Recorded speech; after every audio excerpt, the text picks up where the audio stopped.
That's right. Ray Langley at your service. Virtual entertainer and wolf girl extraordinaire. Welcome back to The King in Yellow. And today we are going to be reading the second to last story in the anthology.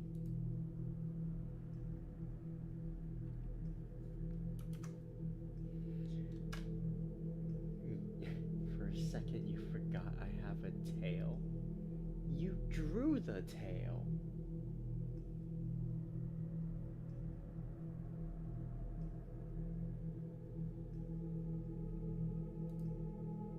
What do you mean? My ears.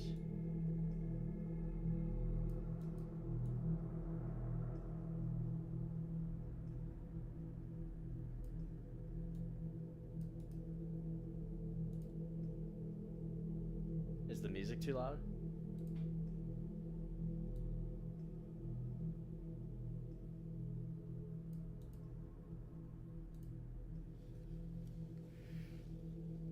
Okay.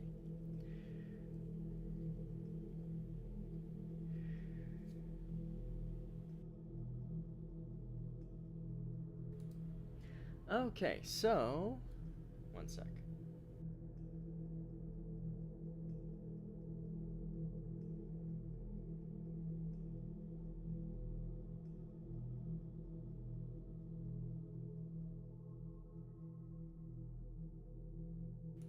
I swear I need to get another new XLR cable or something. I don't know.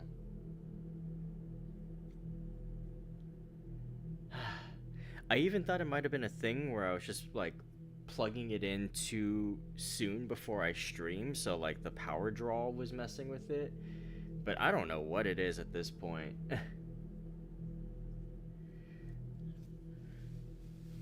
I don't know why my mic is just rebelling against me. Well, if things go well, I'll be replacing this mic soon, but the audio quality will change. Because the next mic I'm getting is not going to be a condenser mic. It's going to be a novelty mic that I've wanted for a little while. Chat delay's kind of bad. Alright. Ease up. There we go.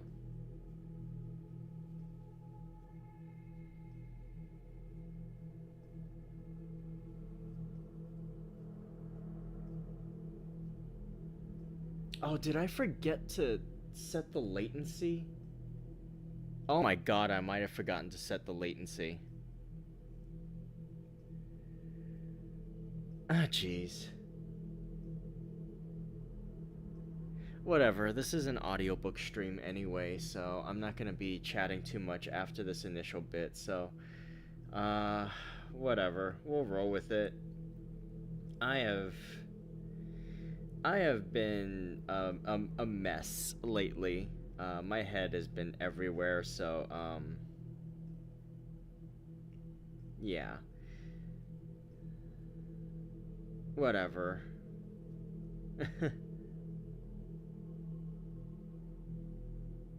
I think I forgot to set the latency to low, so it's on normal latency, which means it's gonna be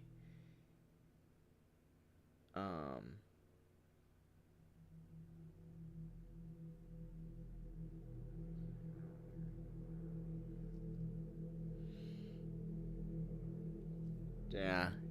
Oh well.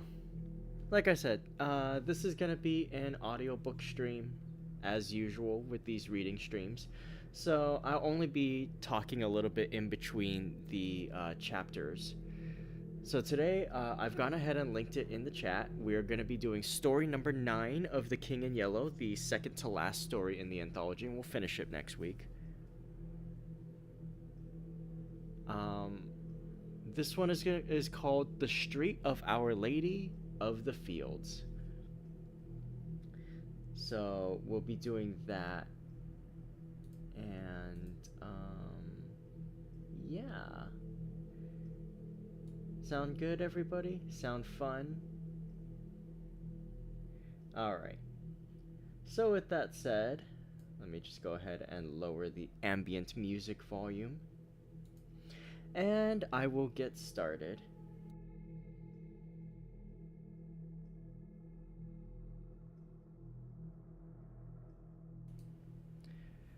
The Street of Our Lady of the Fields.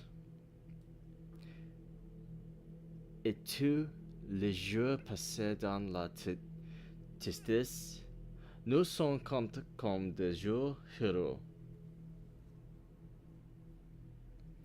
Chapter 1. The street is not fashionable. Neither is it shabby.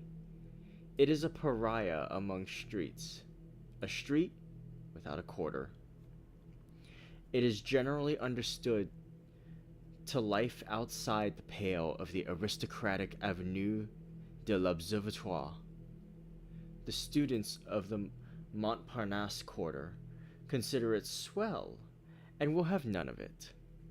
The Latin quarter from the Luxembourg, its northern frontier, sneers at its respectability and regards with disfavor the correctly costumed students who haunt it. Few strangers go into it. At times, however, the Latin Quarter students use it as a thoroughfare between the Rue de Rennes and the Bullier, but except for that and the weekly afternoon visits of parents and guardians to the convent near the Rue Vavine, the street of Our Lady of the Fields is as quiet as a Passy boulevard. Perhaps the most respectable portion lies between the Rue de la Grande Chaumière and the Rue Vavine. At least, this was the conclusion arrived at by the Reverend Joel Biram, as he rambled through it with Hastings in charge. To Hastings, the street looked pleasant in the bright June weather, and he had begun to hope for its selection, when the Reverend Byram shied violently at the cross on the convent opposite. Jesuits, he muttered. Well, said Hastings wearily, I imagine we won't find anything better. You say yourself that vice is triumphant in Paris, and it seems to me that in every street we find Jesuits, or something worse. After a moment, he repeated, or something worse, which of course I would not notice except for your kindness in warning me. Dr. Byram sucked in his lips and looked about him.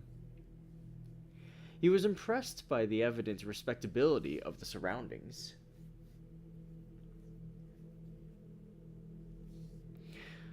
Then, frowning at the convent, he took Hastings' arm and shuffled across the street to an iron gateway which bore the number 201 bis, painted in white on a blue ground.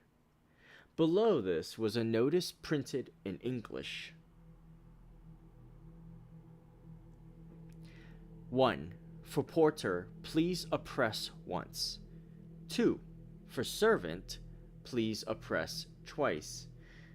3. For parlor, please oppress thrice. Hastings touched the electric button 3 times, and they were ushered through the garden and into the parlor by a trim maid.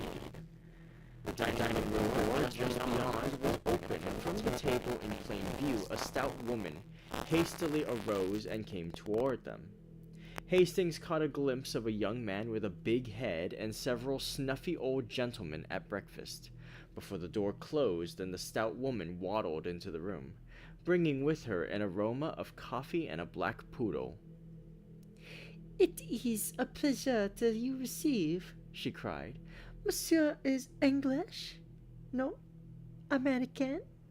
Of course. My pension, it is for Americans set out. Here all speak English, c'est-à-dire the personnel, the savants to speak, plus humain, a little. I am happy to have you come, pensionnaires." Madam, began Dr. Byram, but was cut short again. "Ah, yes, I know. Ah, mon Dieu, you do not speak French, but you have come to learn.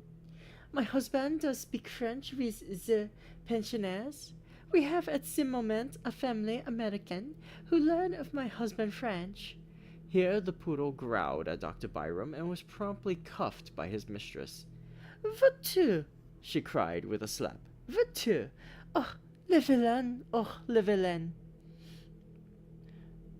My, madam, said Hastings, smiling, il n'a pas l'air très fort.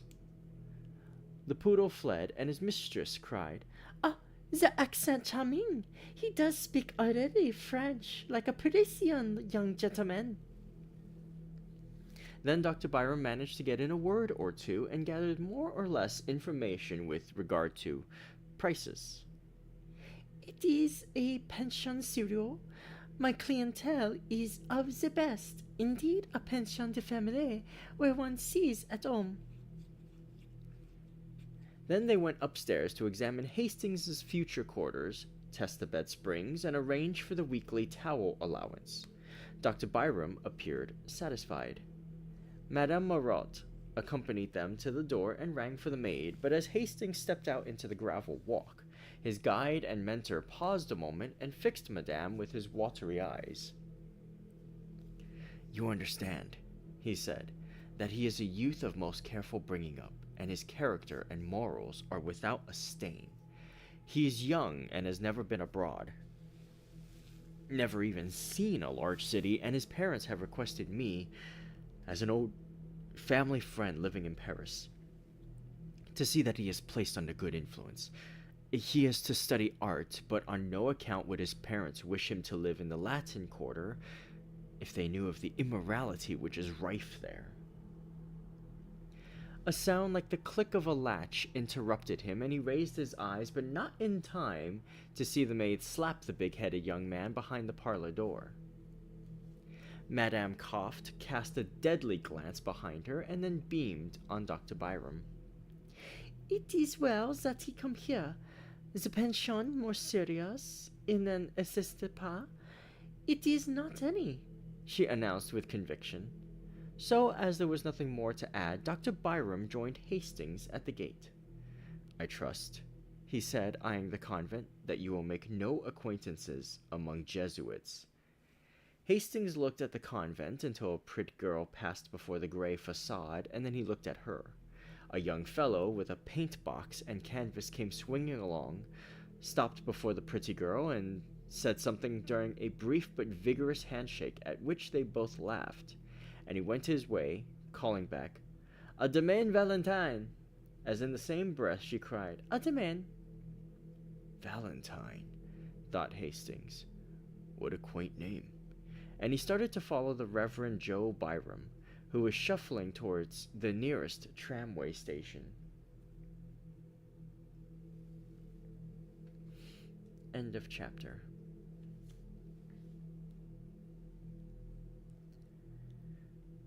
Not much to say here, so I'll just continue. Chapter 2. And you are pleased with Paris, Monsieur Astin? Demanded Madame Marotte the next morning as Hastings came into the breakfast room of the pension, rosy from his plunge in the limited bath above.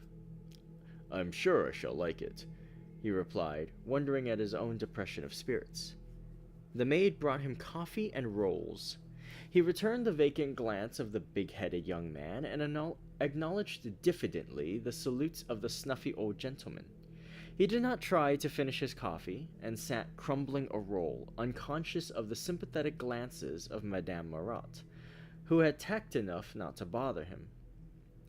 Presently a maid entered with a tray on which were balanced 2 bowls of chocolate, and the snuffy old gentleman leered at her ankles. The maid deposited the chocolate at a table near the window and smiled at Hastings. Then a thin young lady, followed by her counterpart in all except years, marched into the room and took the table near the window. They were evidently American, but Hastings, if he expected any sign of recognition, was disappointed. To be ignored by compatriots intensified his depression. He fumbled with his knife and looked at his plate. The thin young lady was talkative enough. She was quite aware of Hastings' presence, ready to be flattered if he looked at her, but on the other hand she felt her superiority, for she had been 3 weeks in Paris, and he, it was easy to see, had not yet unpacked his steamer trunk. Her conversation was complacent. She argued with her mother upon the relative merits of the Louvre and the Bon Marché, But her mother's part of the discussion was mostly confined to the observation, "Why, Susie!" The snuffy old gentleman had left the room in a body, outwardly polite and inwardly raging. They could not endure the Americans who filled the room with their chatter. The big-headed young man looked after them with a knowing cough, murmuring, "Gay old birds." "They look like bad old men, Mr. Bladen," said the girl. To this Mr. Bladen smiled and said, "They've had their day," in a tone which implied that he was now having his. "And that's why they all have baggy eyes," cried the girl. "I think it's a shame for young gentlemen." "Why, Susie!" said the mother, and the conversation lagged. After a while Mr. Bladen threw down the Petit Journal, which he daily studied at the expense of the house, and turning to Hastings, started to make himself agreeable. He began by saying, "I see you are American." To this brilliant and original opening, Hastings, deadly homesick, replied gratefully, and the conversation was judiciously nourished by observations from Miss Susie Byng, distinctly addressed to Mr. Bladen. In the course of events, Miss Susie, forgetting to address herself exclusively to Mr. Bladen, and Hastings replying to her general question, the entente cordiale was established, and Susie and her mother extended a protectorate over what was clearly neutral territory. "Mr. Hastings, you must not desert the pension every evening as Mr. Bladen does. Paris is an awful place for young gentlemen, and Mr. Bladen is a horrid cynic." Mr. Bladen looked gratified. Hastings answered, "I shall be at the studio all day, and I imagine I shall be glad enough to come back at night." Mr. Bladen, who had a salary of $15 a week, acted as agent for the Pewley Manufacturing Company of Troy, New York, smiled a skeptical smile, and withdrew to keep an appointment with a customer on the Boulevard Magenta. Hastings walked into the garden with Mrs. Byng and Susie, and at their invitation sat down in the shade before the iron gate. The chestnut trees still bore their fragrant spikes of pink and white, and the bees hummed among the roses.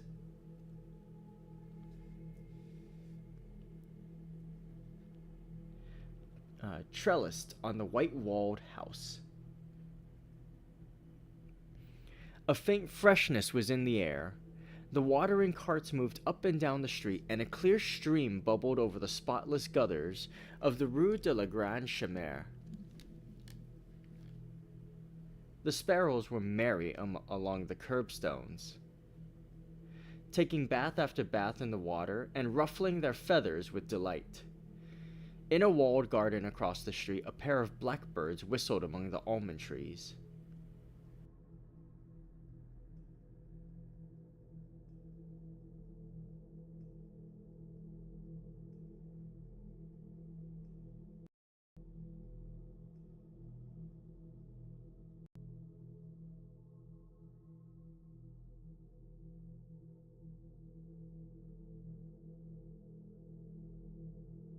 Sorry, I just saw the chat. Welcome in, Army. Also, my mic is dying. What do you mean by... let me see. 1 second.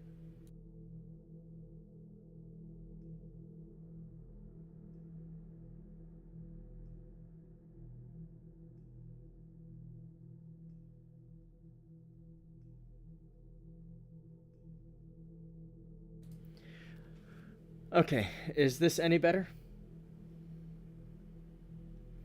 I went ahead and disconnected and reconnected my driver again. Okay, I'm going to continue now.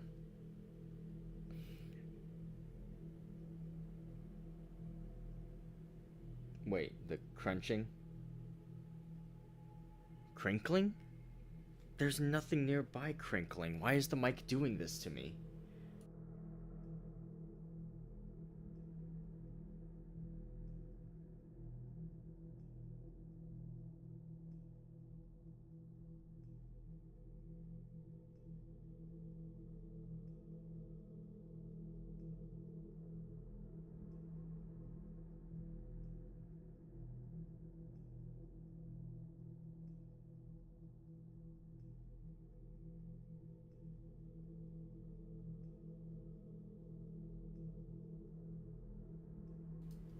Okay, well, I've made a few adjustments to the positioning. Hopefully that helps. I swear I'm going to replace this mic soon, but when I do, you guys may or may not like the sound quality change.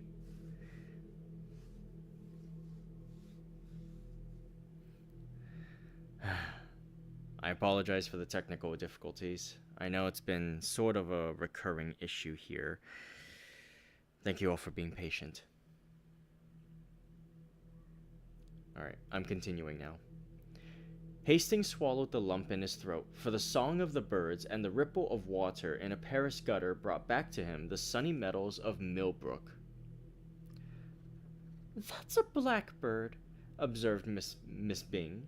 See him there on the bush with pink blossoms? He's all black except his bill, and that looks as if it's been dipped in an omelet, as some Frenchman says. Why, Susie, said Mrs. Bing. That garden belongs to a studio inhabited by 2 Americans, continued the girl serenely, and I often see them pass. They seem to need a great many models, mostly young and feminine. Why, Susie! Perhaps they prefer painting that kind, but I don't see why they should invite 5 with 3 more young gentlemen and all get into 2 cabs and drive away singing. This street, she continued, is dull. There's nothing to see except the garden and a glimpse of the boulevard Montparnasse through the Rue de la Grande Chaumière. No one ever passes except a policeman. There's a convent on the corner. I thought it was a Jesuit college, began Hastings, but was at once overwhelmed with a Baedeker description of the place, ending with, On one side stand the palatial hotels of Jean-Paul Laurent and Guillaume Bouguereau, and opposite is the little Passage Stanislas. Carolus Duran paints the masterpieces which charm the world. The blackbird burst into a ripple of golden throaty notes, and from some distant green spot in the city an unknown wild bird answered with a frenzy of liquid trills, until the sparrows paused in their ablutions to look up with restless chirps. Then a butterfly came and sat on a cluster of heliotrope, and waved his crimson-banded wings in the hot sunshine.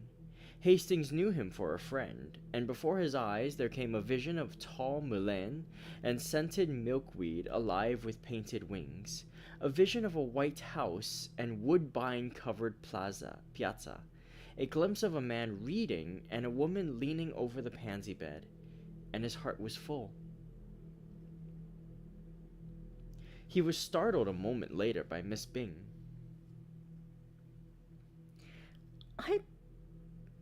I believe you are homesick. Hastings blushed. Miss Bing looked at him with a sympathetic sigh and continued, Whenever I felt homesick at first, I used to go with Mama and walk in the Luxembourg Gardens. I don't know why it is, but those old-fashioned gardens seem to bring me nearer home to anything in this artificial city.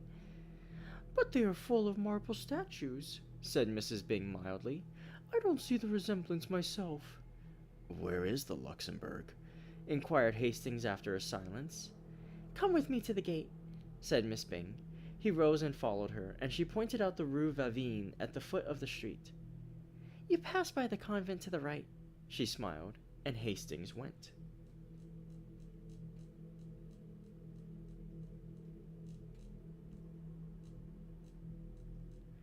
End of chapter.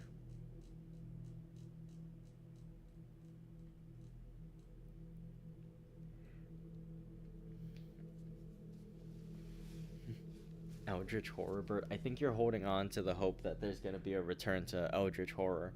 I'm pretty sure that time has passed us.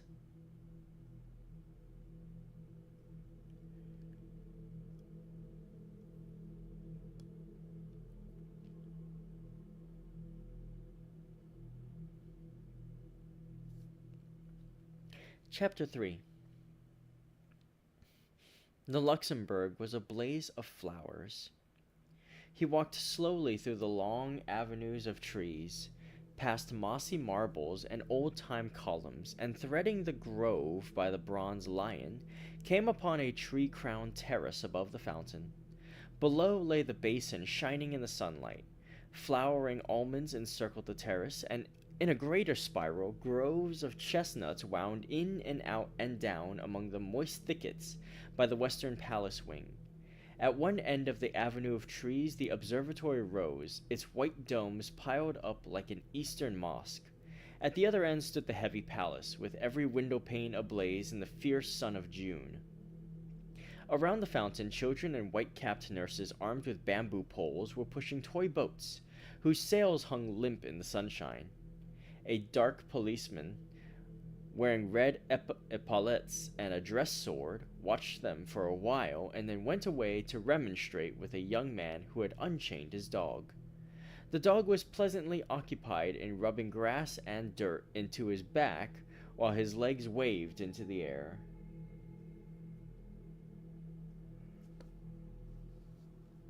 The policeman pointed at the dog. He was speechless with indignation. "Well, Captain," smiled the young fellow. "Well, Monsieur Student," growled the policeman. "What do you come and complain to me for?" "If you don't chain him, I'll take him," shouted the policeman. "What's that to me, mon capitaine?" "What? Isn't that bulldog yours?" "If it was, don't you suppose I'd chain him?" The officer glared for a moment in silence, then deciding that as he was a student, he was wicked, grabbed at the dog, who promptly dodged. Around and around the flower beds they raced, and when the officer came too near for comfort, the bulldog cut across a flower bed, which perhaps was not playing fair. The young man was amused, and the dog also seemed to enjoy the exercise.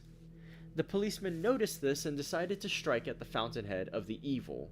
He stormed up to the student and said, "As the owner of this public nuisance, I arrest you." "But," objected the other, "I disclaimed the dog."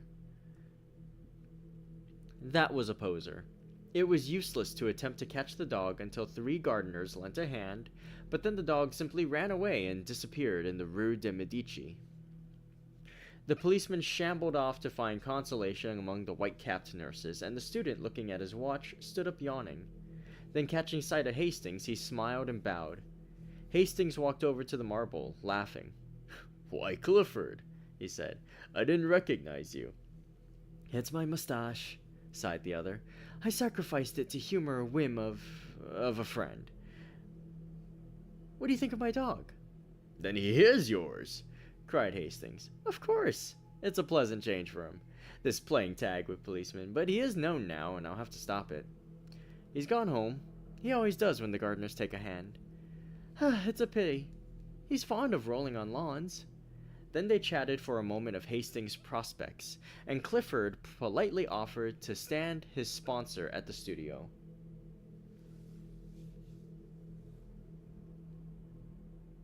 "You see, old Tabby, Dr. Byram told me about you before I met you," explained Clifford, "and Elliot and I will be glad to do anything we can." Then, looking at his watch again, he muttered, "I have just 10 minutes to catch the Versailles train. Au revoir," and started to go, but catching sight of a girl advancing by the fountain, took off his hat with a confused smile.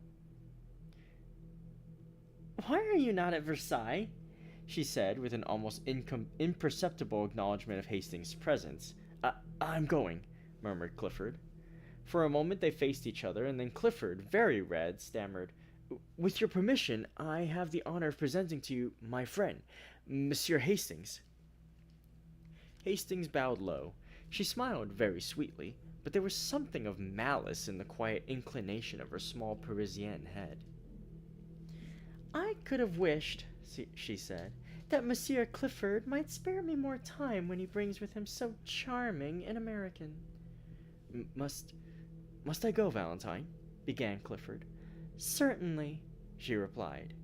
Clifford took his leave with very bad grace, wincing, when she added, "And give my dearest to Cecile."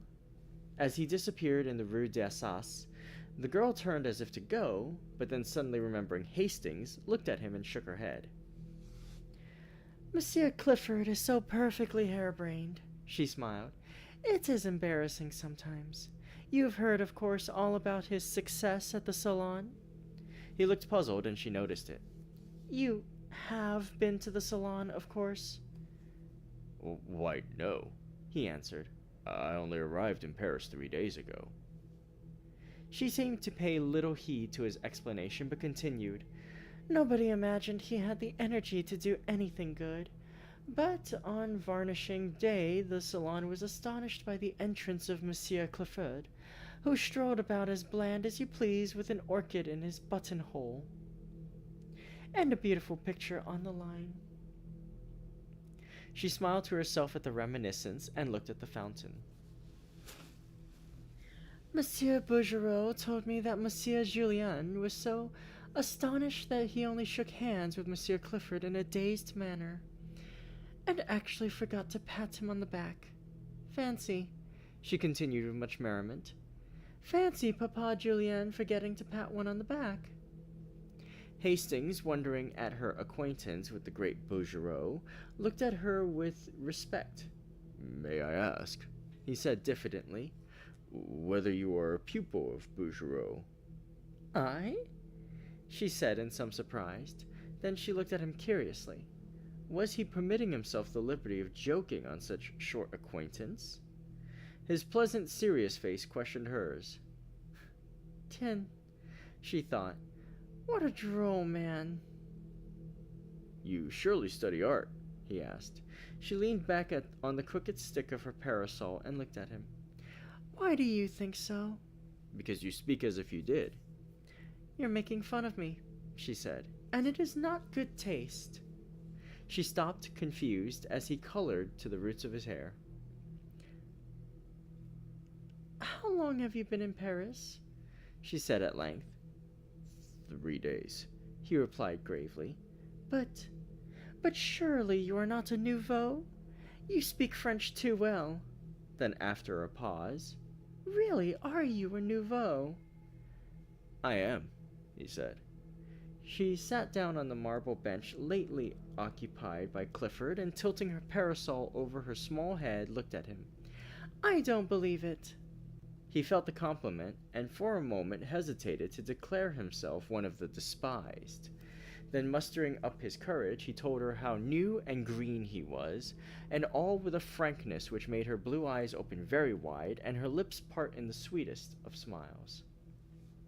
You've never seen a studio? Never. Nor a model? No. How funny, she said solemnly, then they both laughed. And you, he said, have seen studios? Hundreds. And models? Millions. And you know Bouguereau? Yes, Anne Henner and Constant and Lorenz and Puvis de Chavannes and Dagnan and Courtois and all the rest of them. And yet you say you're not an artist. Pardon, she said gravely. Did I say I was not? Won't you tell me? He hesitated. At first she looked at him, shaking her head and smiling. Then, of a sudden, her eyes fell, and she began tracing figures with her parasol in the gravel at her feet. Hastings had taken a place on the seat, and now, with his elbows on his knees, sat watching the spray drifting above the fountain jet. A small boy dressed as a sailor stood poking his yacht and crying, I won't go home! I won't go home! His nurse raised her hands to heaven. Just like a little American boy, thought Hastings, and a pain of homesickness shot through him. Presently the nurse captured the boat, and the small boy stood at bay. Monsieur Rene, when you decide to come here, you may have your boat. The boy backed away, scowling. Give me my boat, I say, he cried, and don't call me Rene, for my name's Randall, and you know it. Hello, said Hastings. Randall? That's English. I am American, announced the boy in perfectly good English, turning to look at Hastings. And she's such a fool she calls me Rene because Mama calls me Ranny. Here he dodged the exasperated nurse and took up his station behind Hastings, who laughed and, catching him around the waist, lifted him into his lap. One of my countrymen, he said to the girl beside him. He smiled while he spoke, but there was a queer feeling in his throat. "Don't you see the stars and stripes on my yacht?" demanded Randall. Sure enough, the American colors hung limply under the nurse's arm. "Oh," cried the girl, "he is charming." and impulsively stopped and stooped to kiss him, but the infant Randall wriggled out of Hastings' arms, and his nurse pounced upon him with an angry glance at the girl. She reddened and then bit her lips as the nurse, with eyes still fixed on her, dragged the child away and ostentatiously wiped his lips with her handkerchief. Then she stole a look at Hastings and bit her lip again. "What an ill-tempered woman," he said. "In America, most nurses are flattered when people kiss their children." For an instant she tipped the parasol to hide her face, then closed it with a snap and looked at him defiantly. "Do you think it's strange that she objected?" "Why not?" he said in surprise. Again she looked at him with quick, searching eyes. His eyes were clear and bright, and he smiled back, repeating, "Why not?" "You are droll," she murmured, bending her head. "Why?" But she made no answer, and sat silent, tracing curves and circles in the dust with her parasol. After a while he said, "I'm glad to see that young people have so much liberty here. I understood that the French were not at all like us. You know, in America, at least where I live in Millbrook, girls have every liberty. Go out alone and receive their friends alone, and I was afraid I should miss it here. But I see how it is now, and I'm glad I was mistaken."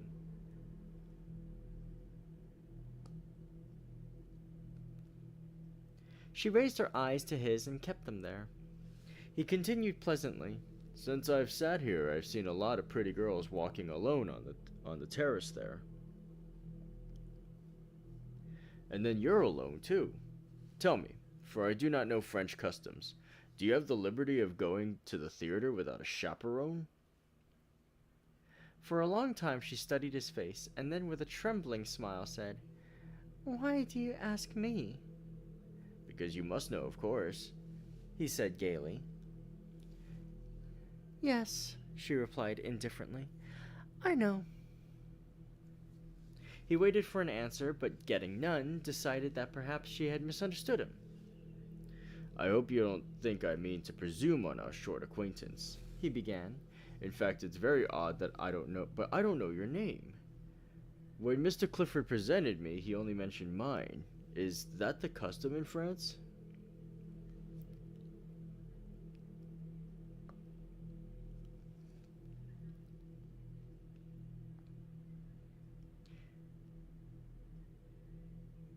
"It is the custom in the Latin Quarter," she said with a queer light in her eyes. Then suddenly she began talking almost feverishly. "You must know, Monsieur Hastings, that we are all un puissant gens here in the Latin Quarter. We're very bohemian, and etiquette and ceremony are out of place. It was for that Monsieur Clifford presented you to me with small ceremony, and left us together with less. Only for that, and I am his friend, and I have many friends in the Latin Quarter, and we all know each other very well. And I'm not studying art, but... But what?" he said, bewildered. "I shall not tell you. It is a secret," she said with an uncertain smile. On both cheeks a pink spot was burning, and her eyes were very bright. Then in a moment her face fell. "Do you know Monsieur Clifford very intimately?" "Not very." After a while she turned to him, grave and a little pale. "My name is Valentine Tissot. Might I ask a service of you on such very short acquaintance?" "Oh," he cried, "I should be honored." "It is only this," she said gently. "It is not much. Promise me not to speak to Monsieur Clifford about me. Promise me that you'll speak to no one about me." "I promise," he said, greatly puzzled. She laughed nervously. "I wish to remain a mystery. It is a caprice." "But," he began. I'd hoped that you might give Monsieur Clifford permission to bring me, to present me at your house. My house? She repeated. I mean, where you live. In fact, to present me to your family. The change in the girl's face shocked him. I beg your pardon, he cried. I've hurt you. And as quick as a flash, she understood him because she was a woman. My parents are dead, she said. Presently, he began again, very gently. Would it displease you if I beg you to receive me? It is the custom. I cannot, she answered. Then glancing up at him, I'm sorry. I should like to, but believe me, I cannot. He bowed seriously and looked vaguely uneasy. It isn't because I don't wish to. I like you. You're very kind to me. Kind? He cried, surprised and puzzled. I like you, she said slowly. And we will see each other sometimes, if you will. At friends' houses? No, not at friends' houses. Where?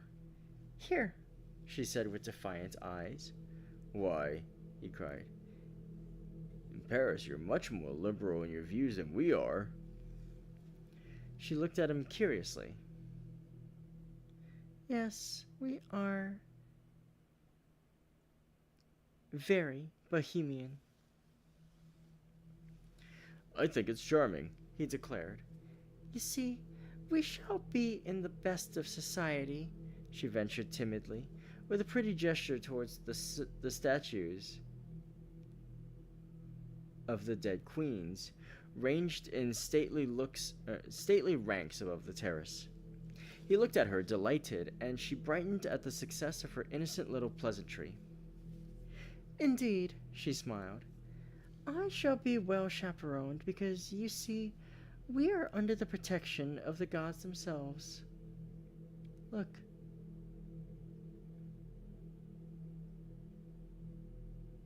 There's Apollo and Juno and Venus on their pedestals, counting them on her small gloved fingers, and Ceres, Hercules, and I can't make out.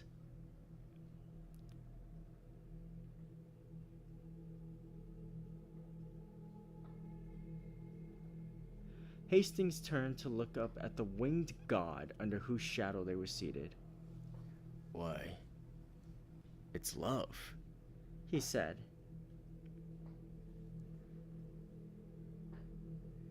End of chapter. And that's the end of chapter 3 of this story. I skimmed ahead just to see how many chapters there are. There are 6.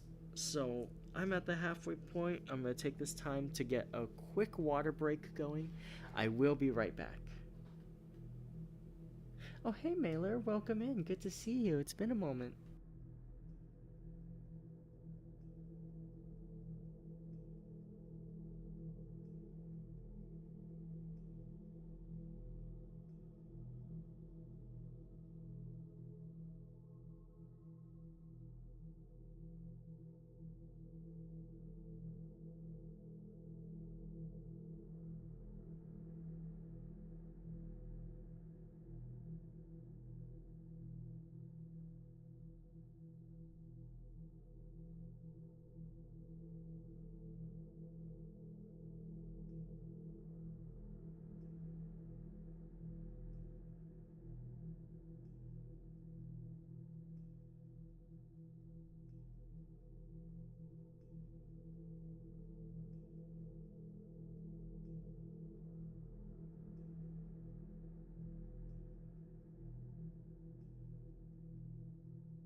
Okay, I'm back. I've just had some water.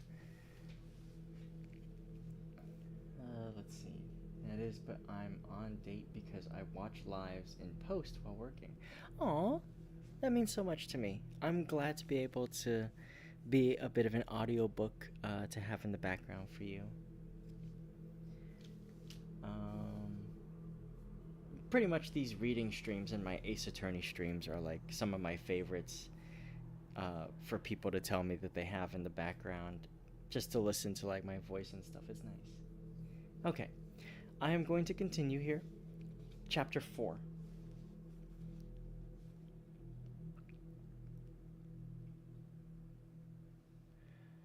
There's a nouveau here, drawled Laffit, leaning around his easel and addressing his friend Bowles.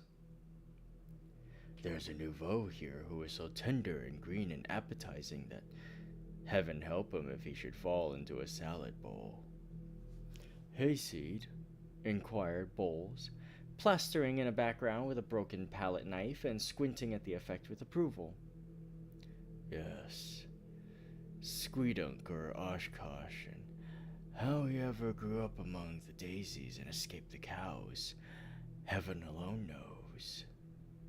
Bowles rubbed his thumb across the outlines of his study to, quote, throw in a little atmosphere, as he said, glared at the model, pulled at his pipe, and finding it out, struck a match on his neighbor's back to relight it. His name, continued Laffit, hurling a bit of bread at the hat rack, his name is Hastings. He is a berry.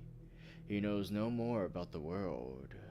And here Mr. Laffit's face spoke volumes for his own knowledge of that planet, than a maiden cat on its first moonlight stroll. Bowles, now having succeeded in lighting his pipe, repeated the thumb touch on the other edge of the study and said, Ah. Yes, continued his friend, and would you imagine it?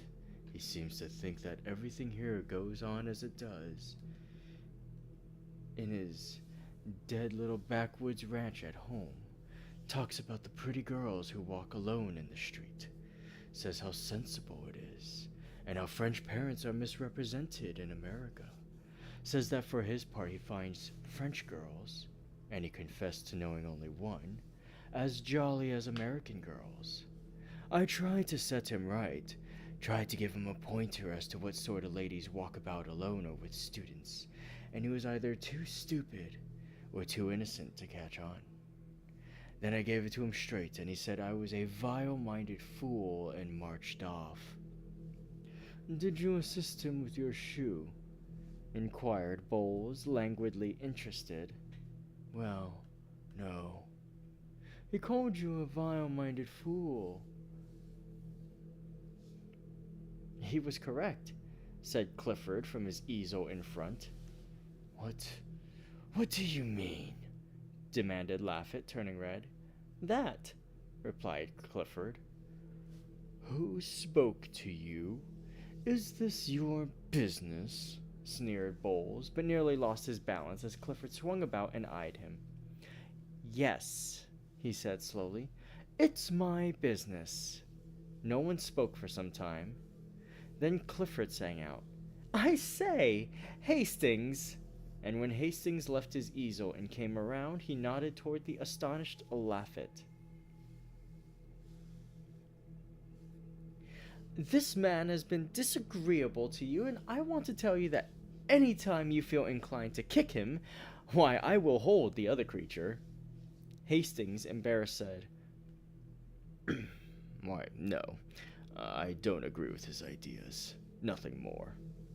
Clifford said, Naturally, and slipping his arm through Hastings, strolled about with him and introduced him to several of his own friends, at which all the nouveaux opened their eyes with envy, and the studio were given to understand that Hastings, although prepared to do menial work as the latest nouveau, was already within the charmed circle of the old, respected, and feared, the truly great.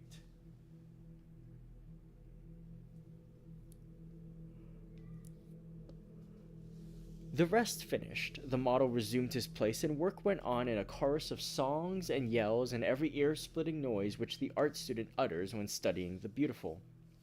5 o'clock struck. The model yawned, stretched, and climbed into his trousers, and the noisy contents of 6 studios crowded through the hall and down into the street.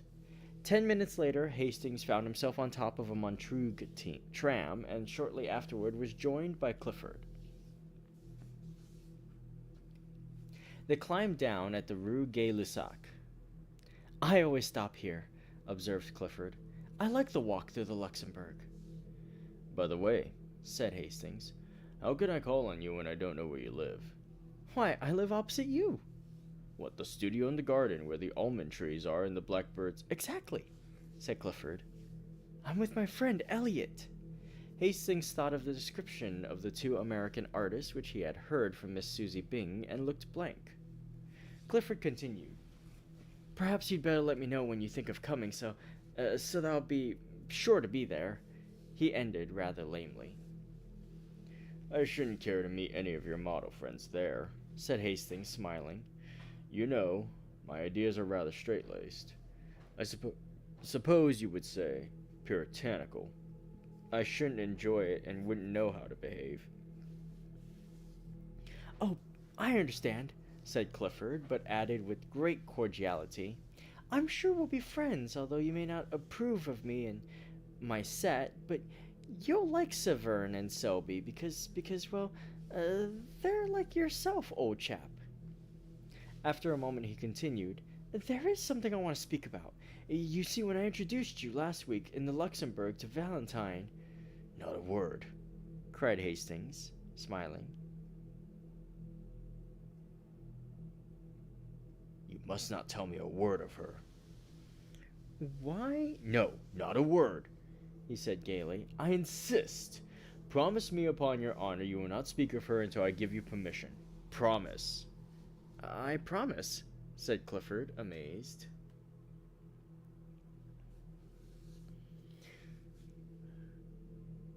"She's a charming girl. We had such a delightful chat after you left. And I thank you for presenting me, but not another word about her until I give you permission." "Oh," murmured Clifford. "Remember your promise," he smiled as he turned into his gateway. Clifford strolled across the street and, traversing the ivy-covered alley, entered his garden. He felt for his studio key, muttering, I wonder... Oh, but of course he doesn't." He entered the hallway and, fitting the key into the door, stood staring at the 2 cards tacked over the panels. Foxhall Clifford, Richard Osborne Elliot.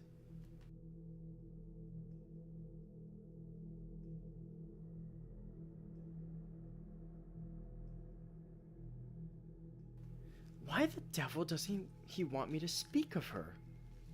He opened the door and, discouraging the caresses of 2 brindle bulldogs, sank down on the sofa. Elliot sat smoking and sketching with a piece of charcoal by the window. "Hello?"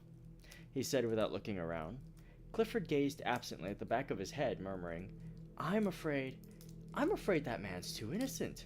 "I say, Elliot," he said, at last. "Hastings, you know the chap that old Tabby Byram came around to tell us about, the day you had to hide Colette in the armoire?"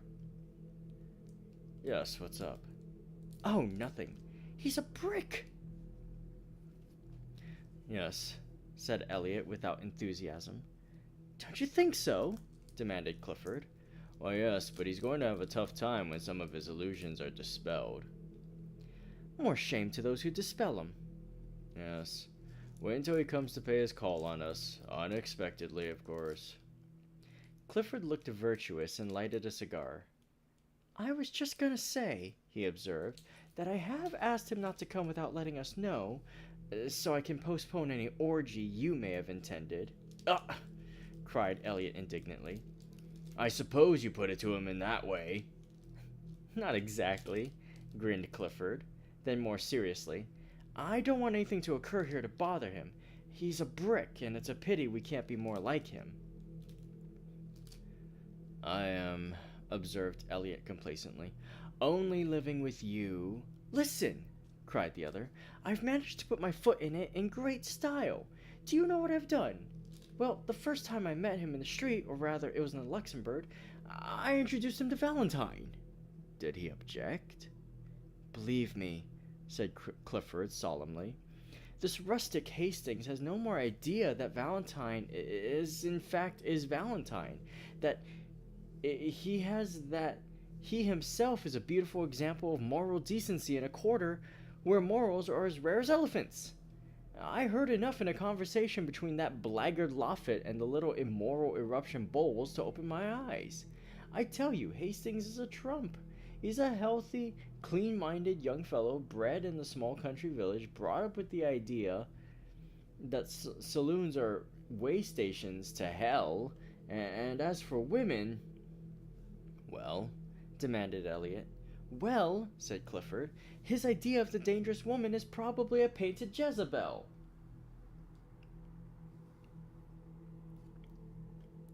Probably, replied the other. He's a trump, said Clifford, and if he swears the world's as good and pure as his own heart, I'll swear he's right.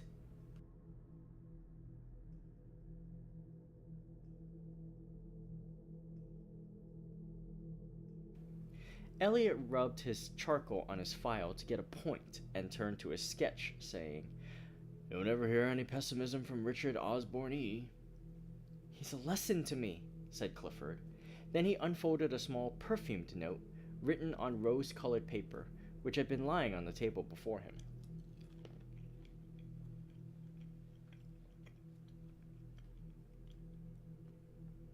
He read it, smiled, whistled a bar or two from Miss Heliot, and sat down to answer it on his best cream-laid notepaper.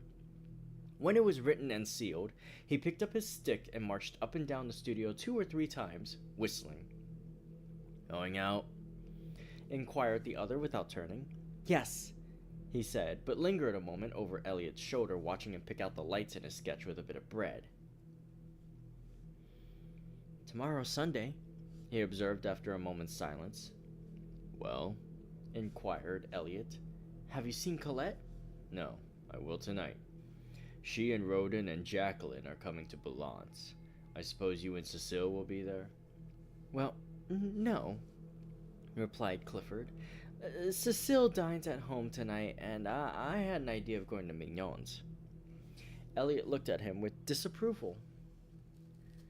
You can make all the arrangements for La Roche without me. Oh, wait. You can make all the arrangements for La Roche without me, he continued, avoiding Elliot's eyes. What are you up to now? Nothing, protested Clifford. Don't tell me, replied his chum with scorn. Fellows don't rush off to Mignon's when the set dine at Balance. Who is it now? But no, I won't ask that. What's the use? Then he lifted up his voice in complaint and beat upon the table with his pipe. What's the use of ever trying to keep track of you? What will Cecile say? Oh yes, what will she say? It's a pity you can't be constant 2 months, yes, by Jove. And the quarter's indulgent, but you abuse its good nature, and mine too.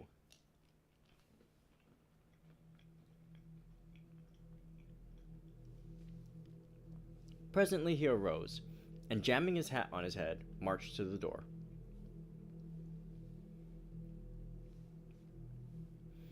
Heaven alone knows why anyone puts up with your antics, but they all do, and so do I.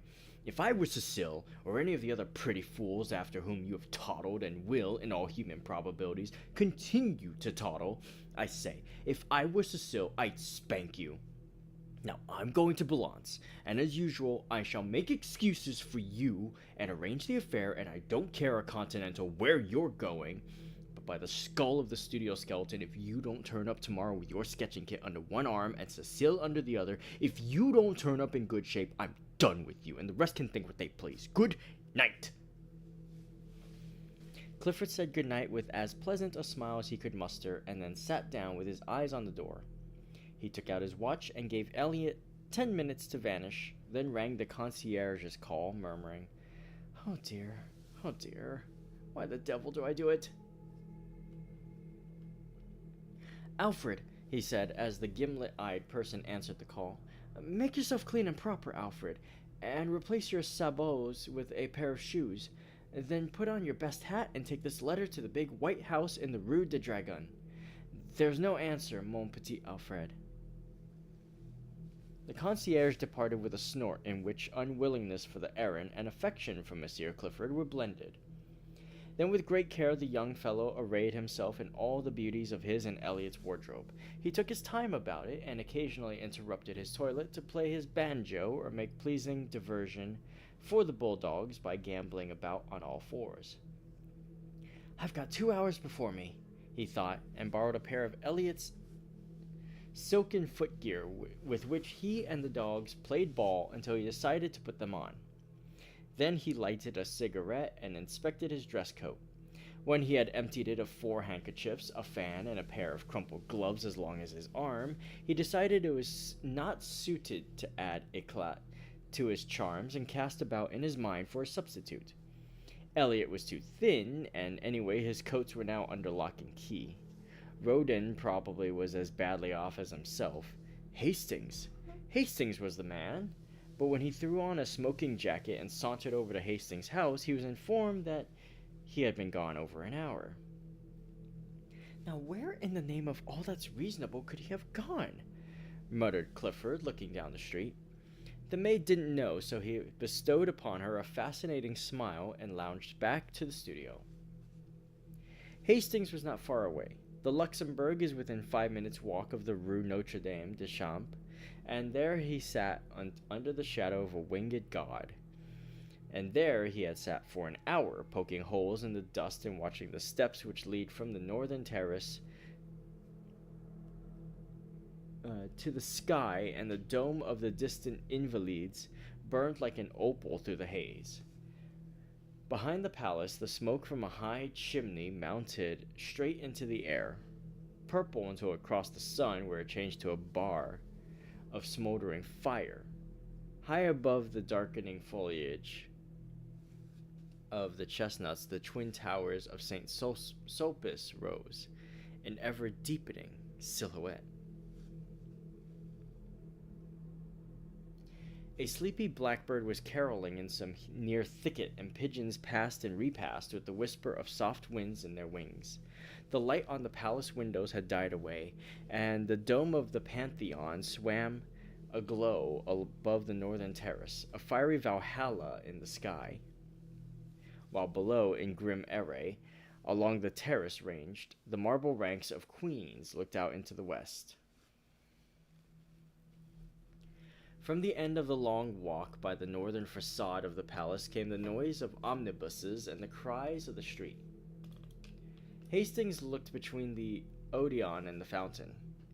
Priests in black with silver-buckled shoes, line soldiers, slouchy and rakish, neat girls without hats, bearing milliners' boxes, students with black portfolios and high hats, students with berets and big canes, nervous, quick-stepping officers, symphonies in turquoise and silver, ponderous jangling cavalrymen all over dust, pastry cook's boys skipping along with utter disregard for the safety of the basket balanced on the impish head, and then the lean outcast, the shambling parish tramp, slouching with shoulders bent,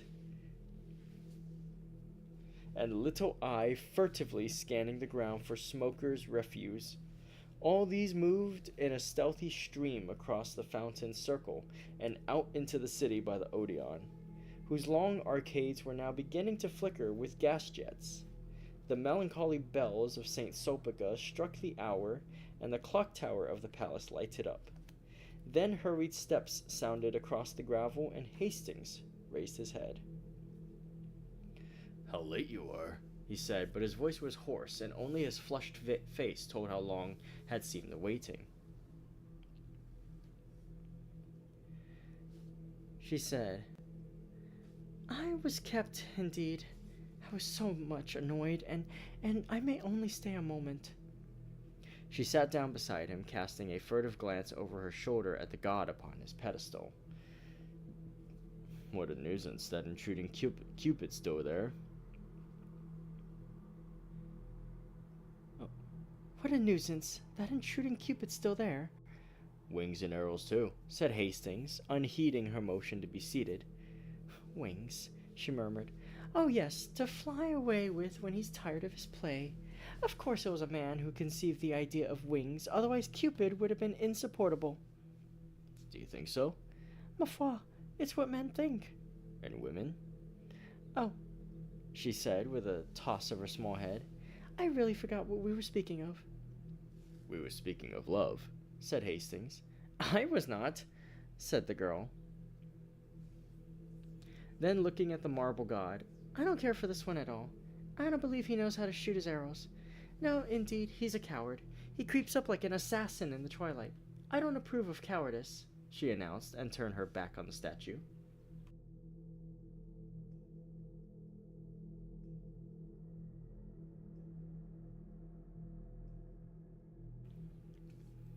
I think, said Hastings quietly, that he does shoot fairly. Yes, and even gives one warning. Is it your experience, Monsieur Hastings? He looked straight into her eyes and said, He's warning me. Heed the warning, then, she cried with a nervous laugh. As she spoke, she stripped off her gloves and then carefully proceeded to draw them on again. When this was accomplished, she glanced at the palace clock, saying, Oh dear, how late it is, furled her umbrella, then unfurled it, and finally looked at him. No, he said, I shall not heed his warning. Oh dear, she sighed again, still talking about that tiresome statue. Then stealing a glance at his face, I suppose you're in love. I don't know, he muttered. I suppose I am. She raised her head with a quick gesture. You seem delighted at the idea, she said, but bit her lip and trembled at his eye as his eyes met hers. Then sudden fear came over her, and she sprang up, starting into the gathering shadows. Are you cold? He said, but she only answered, oh dear, it is late, so late, I must go. Good night. She gave him her gloved hand a moment, and then withdrew it with a start. What is it? He insisted. Are you frightened? She looked at him strangely. No, not frightened. You're very good to me. By Jove, he burst out. What do you mean by saying I'm good to you? It's at least the third time, and I don't understand. The sound of a drum from the guardhouse at the palace cut him short. Listen, she whispered. They're gonna close. It's late. Oh, so late.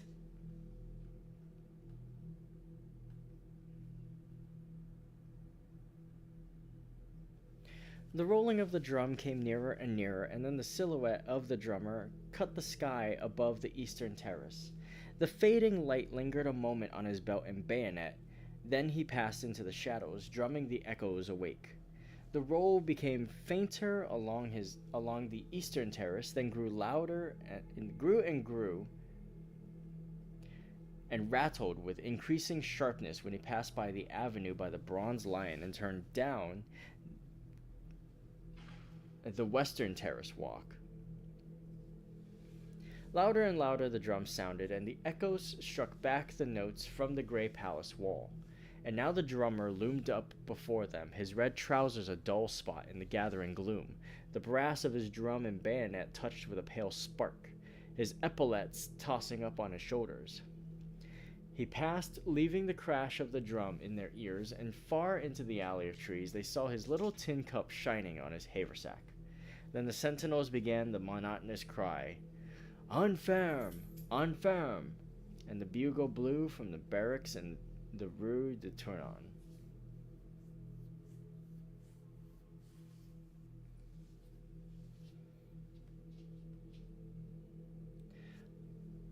En ferme! En ferme! Good night, she whispered. I must return alone tonight. He watched her until she reached the northern terrace, and then sat down on the marble seat until a hand on his shoulder and a glimmer of bayonets warned him away.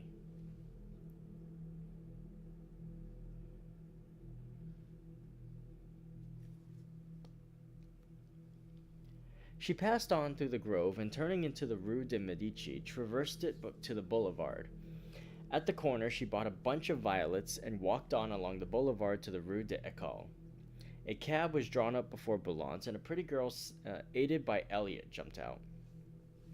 "Valentine!" cried the girl. "Come with us!" "I can't," she said, stopping a moment. "I have a rendezvous at Mignon's." "Not Victor!" cried the girl, laughing, but she passed with a little shiver, nodding good night. Then, turning into the Boulevard Saint-Germain, she waited a tittle faster. She walked a tittle faster to escape a gay party sitting before the Café Cluny, who called to her to join them. At the door of the restaurant Mignon stood a coal-black person in buttons. He took off his peaked cap as she mounted the carpeted stairs. "Send Eugene to me," she said at the office, and passing through the hallway to the right of the dining room, stopped before a row of paneled doors. A waiter passed, and she repeated her demand for Eugene, who presently appeared, noiselessly skipping, and bowed, murmuring, "Madame." "Who is here?" "No one in the cabinets, madame. In the half, Madame Madeleine and Monsieur Gay, Monsieur de Clamart, Monsieur Clisson, Madame Mary, and their set." Then he looked around and, bowing again, murmured, "Monsieur awaits madame since half an hour."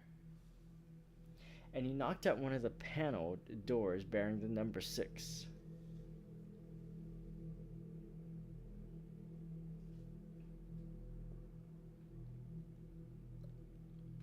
Clifford opened the door, and the girl entered. The garçon bowed her in, and whispering, "Will monsieur have the goodness to ring?" vanished. He helped her off with her jacket and took her hat and umbrella. When she was seated at the little table with Clifford opposite, she smiled and leaned forward on both elbows, looking him in the face.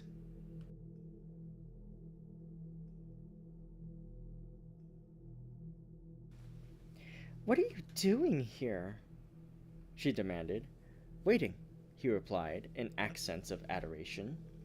For an instant she turned and examined herself in the glass.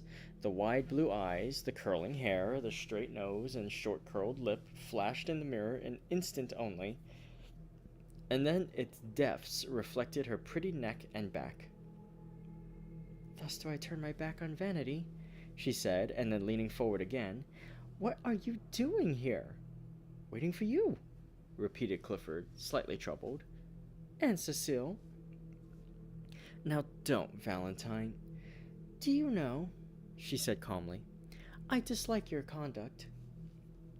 He was a little disconcerted and rang for Eugene to cover his confusion.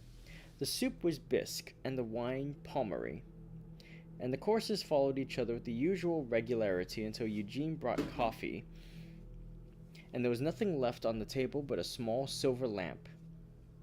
"Valentine," said Clifford, after having obtained permission to smoke, "is it the Vaudeville, or the El Dorado, or both, or the Nouveau Cirque, or—" "It is here," said Valentine.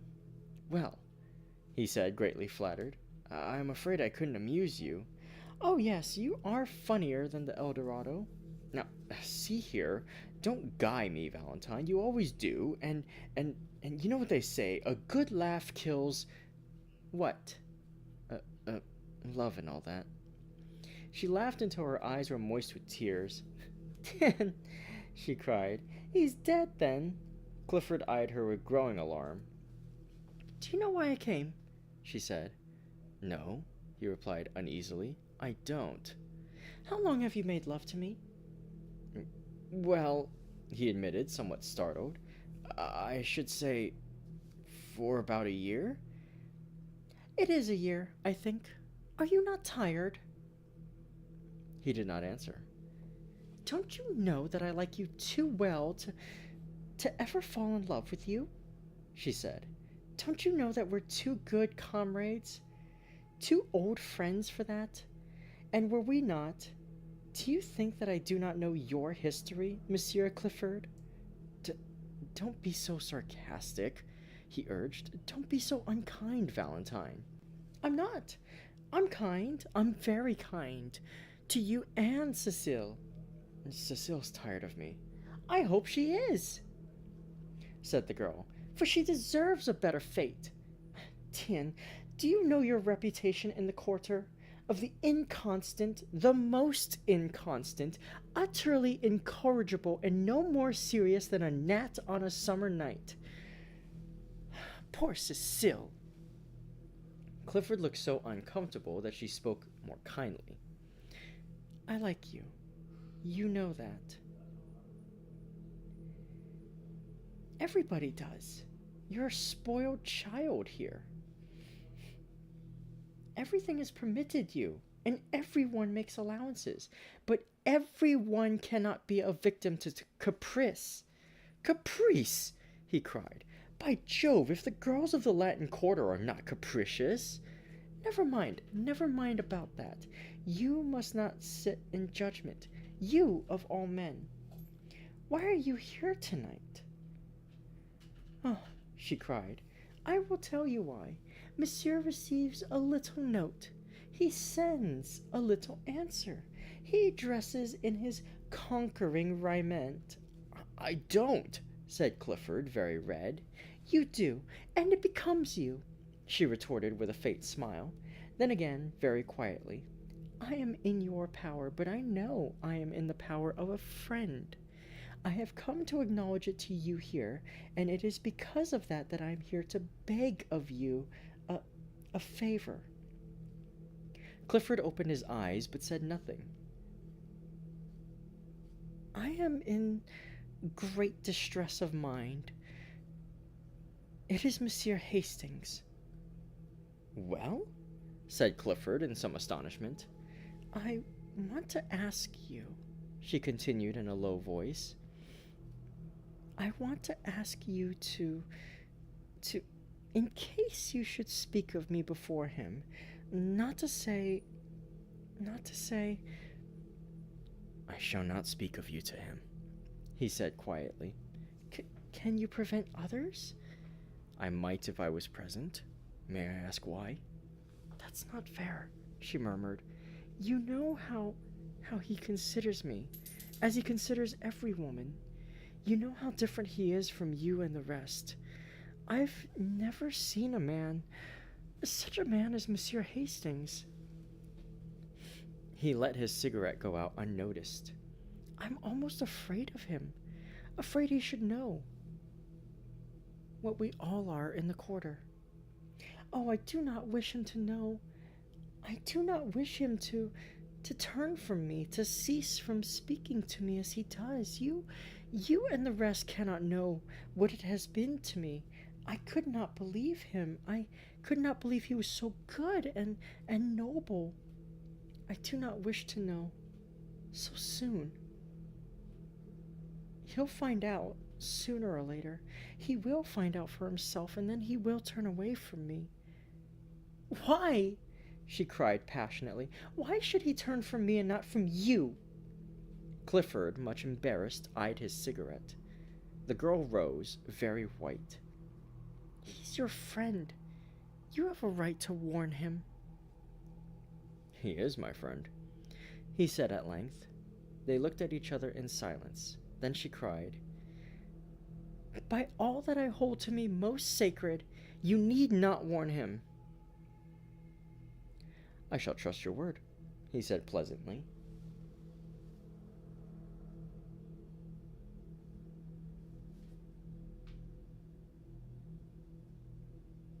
End of chapter 4.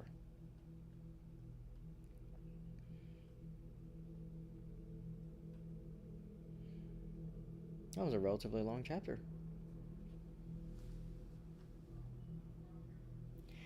Kind of interesting how, like, despite being 4 chapters into this 6-chapter short story, I'm still not quite sure what the specifics are about anybody. Kind of wish he was still writing cosmic horror.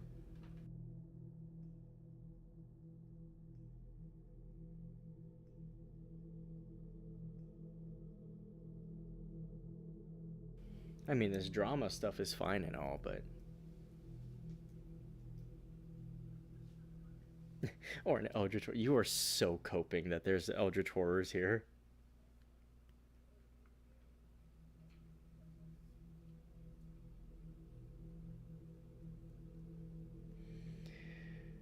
Okay. Chapter 5.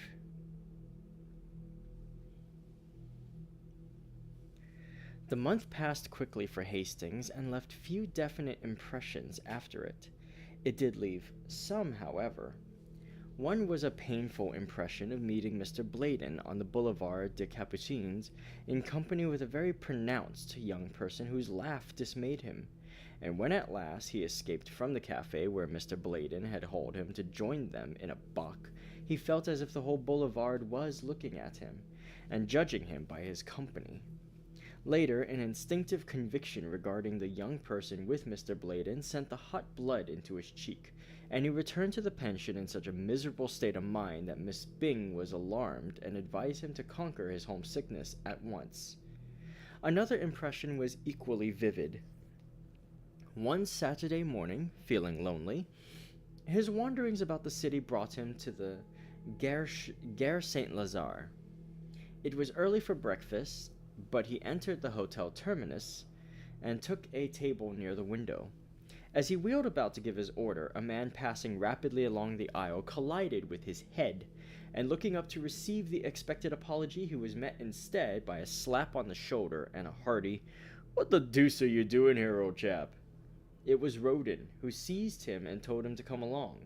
So, mildly protesting, he was ushered into a private dining room where Clifford, rather red, jumped up from the table and welcomed him with a startled air which was softened by the unaffected glee of Roden and the extreme courtesy of Elliot.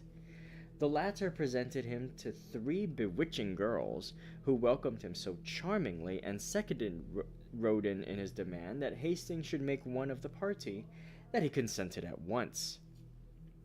While Elliot briefly outlined the projected excursion to La Ruche, Hastings delightedly ate his omelette and returned the smiles of encouragement from Cecile and Colette and Jacqueline.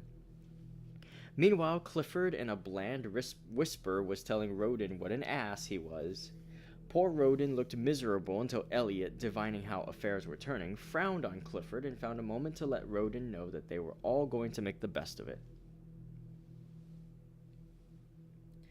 "You shut up," he observed to Clifford. "It's fate, and that settles it." "It's Roden, and that settles it," murmured Clifford, concealing a grin. For after all, he was not Hastings's wet nurse. So it came about that the train which left the Gare Saint Lazare at 9:15 a.m. stopped a moment in its career towards Havre, and deposited at the red-roofed station of La Roche a merry party armed with sunshades, trout rods, and one cane, carried by the non-combatant Hastings. Then, when they had established their camp in a grove of sycamores which bordered the little river Ept, Clifford, the acknowledged master of all that pertained to sportsmanship, took command. "You, Roden," he said, "divide your flies with Elliot and keep an eye on him, or else he'll be trying to put on a float and sinker. Prevent him by force from grubbing about for worms." Elliot protested, but was forced to smile in the general laugh. "You make me ill," he asserted.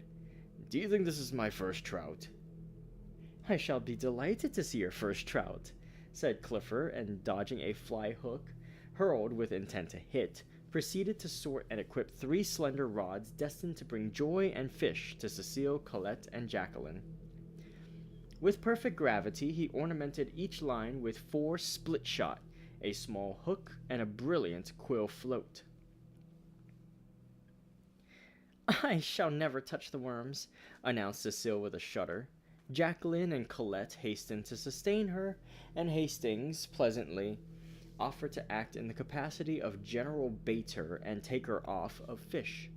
But Cecile, doubtless fascinated by the gaudy flies in Clifford's book, decided to accept lessons from him in the true art, and presently disappeared up the Ept with Clifford in tow.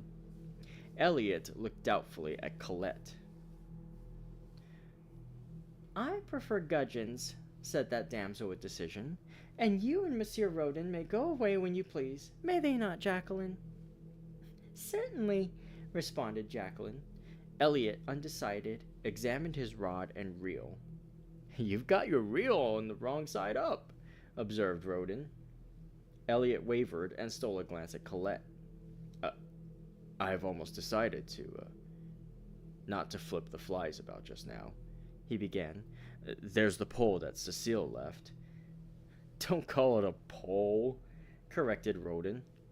Rod, then, continued Elliot, and started off in the wake of the two girls, but was promptly collared by Roden. No, you don't. Fancy a man fishing with a floating sinker when he has a fly rod in his hand. You come along.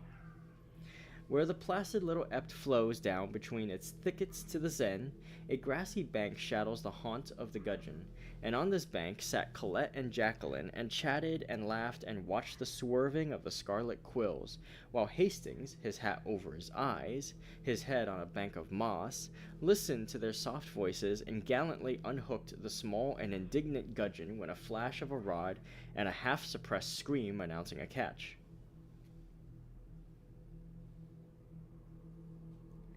The sunlight filtered through the leafy thickets, awaking to song the forest birds.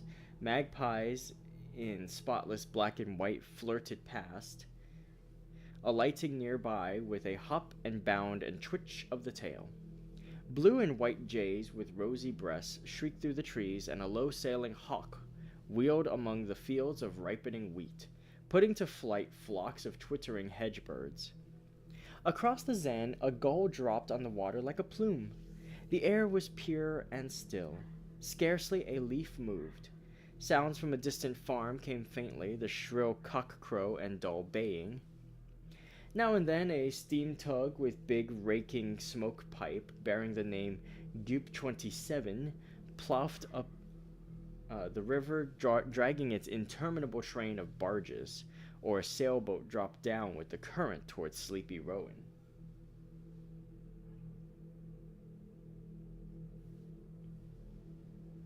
Or Rouen.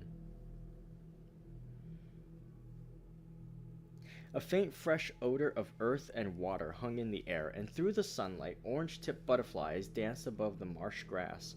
Soft, velvety butterflies flapped through the mossy woods. Hastings was thinking of Valentine. It was 2 o'clock when Elliot strolled back, and frankly admitting that he had eluded Roden, sat down beside Colette and prepared to doze with satisfaction.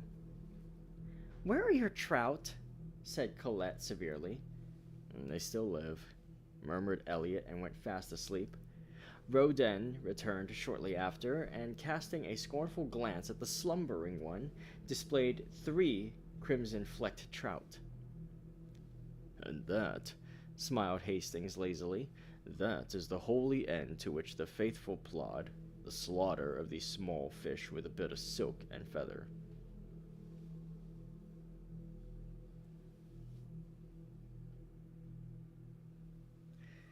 Roden disdained to answer him. Colette caught another gudgeon and awoke Elliot, who protested and gazed about for the lunch baskets, as Clifford and Cecile came up demanding instant refreshment.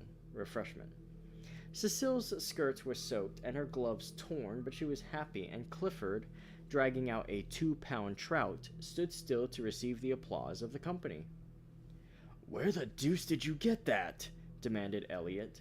Cecile, wet and enthusiastic, recounted the battle, and then Clifford eulogized her powers with the fly, and in proof produced from his creel a defunct chub, which he observed just missed being a trout. They were all very happy at luncheon, and Hastings was voted charming. He enjoyed it immensely. Only it seemed to him at moments that flirtation went further in France than in Millbrook, Connecticut, and he thought that Cecile might be a little less enthusiastic about Clifford, that perhaps it would be quite as well if Jacqueline sat further away from Roden, and that possibly Colette could have, for a moment at least, taken her eyes from Elliot's face. Still, he enjoyed it, except when his thoughts drifted to Valentine, and then he felt that he was very far away from her. La Roche is at least an hour and a half from Paris. It is also true that he felt a happiness, a quick heartbeat, when at 8 o'clock that night, the train which bore them from La Roche rode into the Gare Saint-Lazare, and he was once more in the city of Valentine. "Good night," they said, pressing around him. You must come with us next time. He promised and watched them, two by two, drift into the darkening city, and stood so long that, when again he raised his eyes, the vast boulevard was twinkling with gas jets, through which the electric lights stared like moons. End of chapter.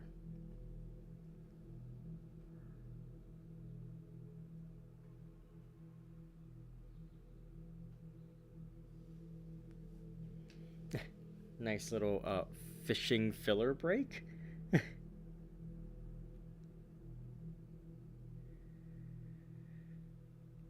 Okay.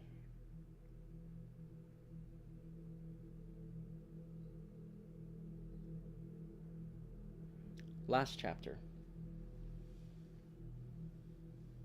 Chapter 6.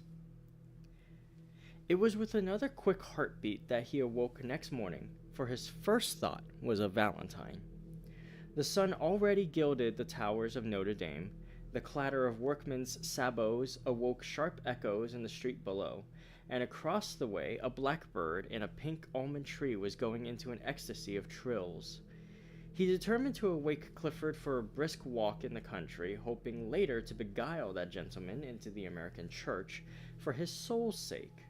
He found Alfred the gimlet-eyed washing the asphalt walk which led to the studio. "Monsieur Elliot," he replied to the perfunctory inquiry, "je ne sais pas." "And Monsieur Clifford?" began Hastings, somewhat astonished. "Monsieur Clifford," said the concierge with fine irony, "will be pleased to see you, as he retired early. In fact, he has just come in." Hastings hesitated while the concierge pronounced a fine eulogy on people who never stayed out all night and then came battering at the lodge gate during hours which even a gendarme held sacred to sleep. Gendarme? He also discoursed eloquently upon the beauties of temperance and took an ostentatious draught from the fountain in the court. "I do not think I will come in," said Hastings.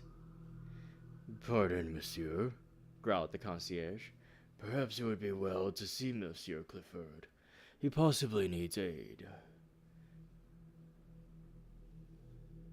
Me he drives forth with hairbrushes and boots. It is a mercy if he has not set fire to something with his candle."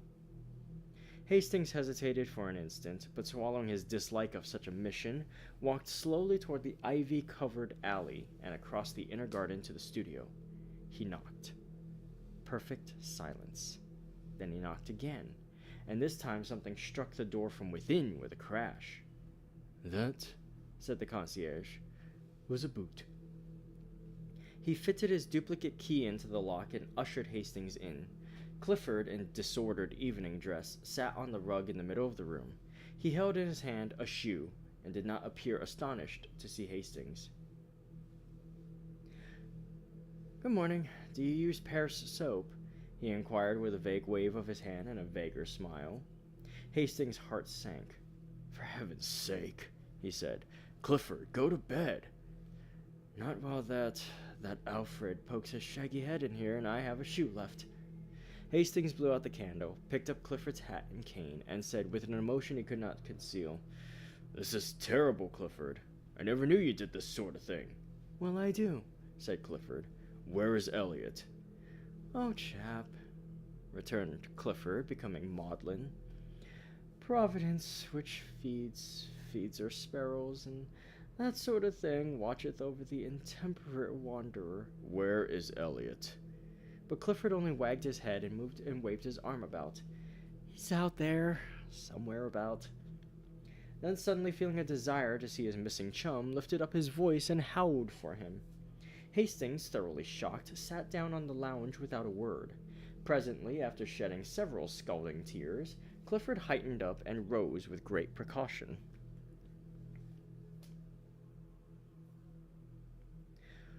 "Oh, chap," he observed,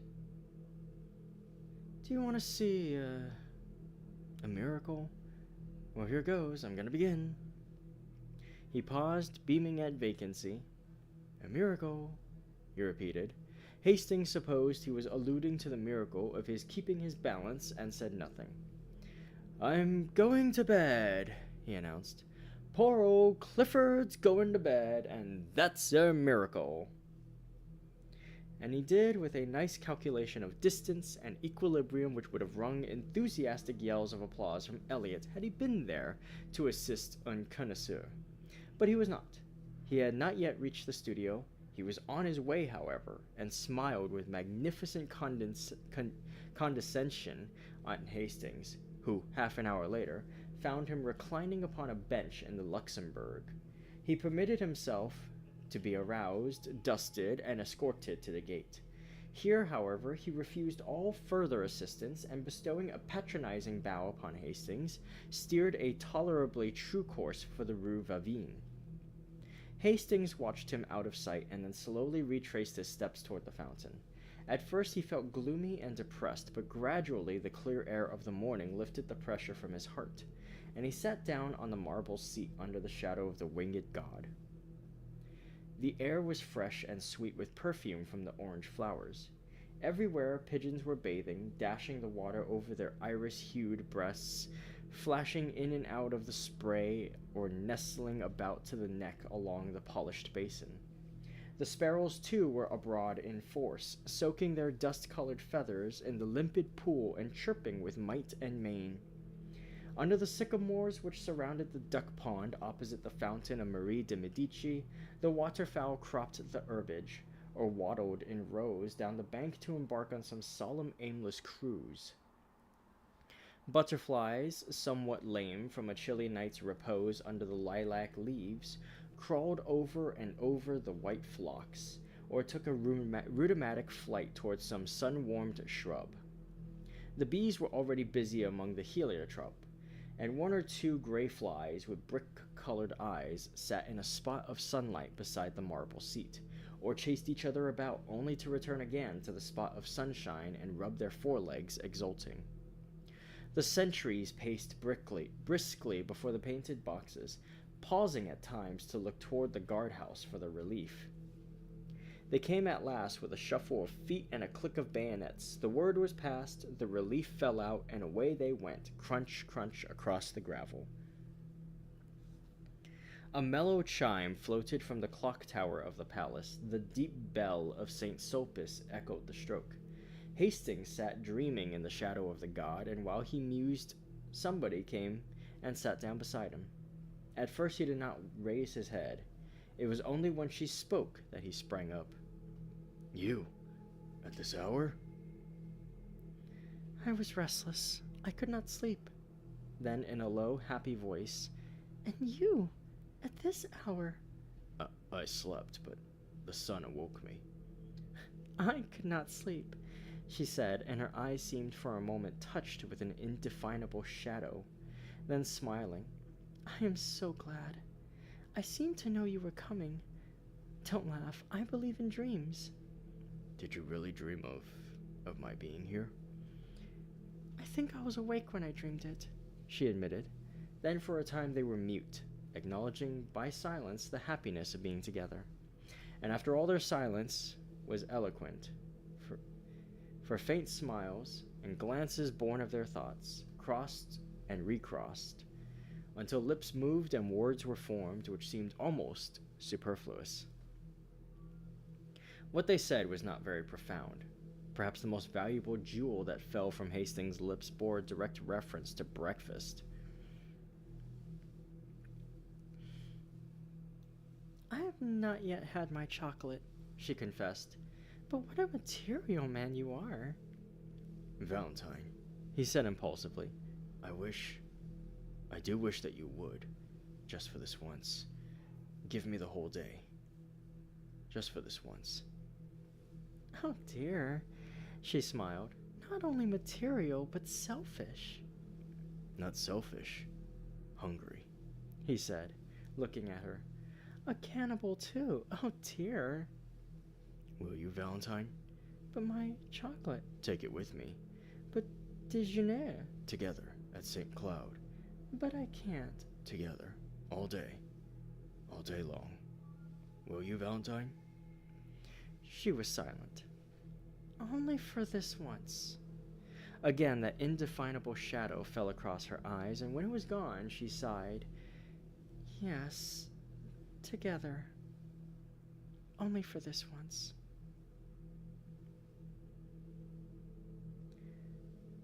All day? He said, doubting his happiness. All day, she smiled. And oh, I am so hungry. He laughed, enchanted.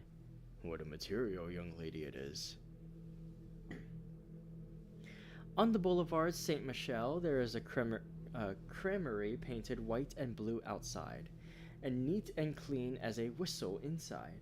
The auburn-haired young woman who speaks French like a native and rejoices in the name of Murphy smiled at them as they entered, and tossing a fresh napkin over the zinc tete-a-tete table, whisked before them 2 cups of chocolate and a basket full of crisp, fresh croissants. The primrose-colored pats of butter, each stamped with a shamrock in relief, seemed saturated with the fragrance of Normandy pastures. How delicious! They said in the same breath, and then laughed at the coincidence. With but a single thought, he began. How absurd! She cried with cheeks all rosy. I'm thinking I'd like a croissant. So am I, he replied triumphant. That proves it. Then they had a quarrel, she accusing him of behavior unworthy of a child in arms, and he denying it, and bringing counter-charges until Mademoiselle Murphy laughed in sympathy, and the last croissant was eaten under a flag of truce. Then they rose, and she took his arm with a bright nod to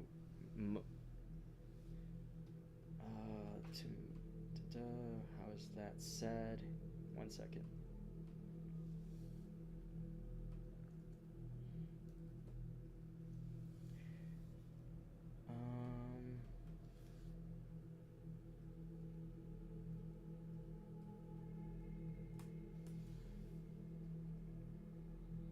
That is a French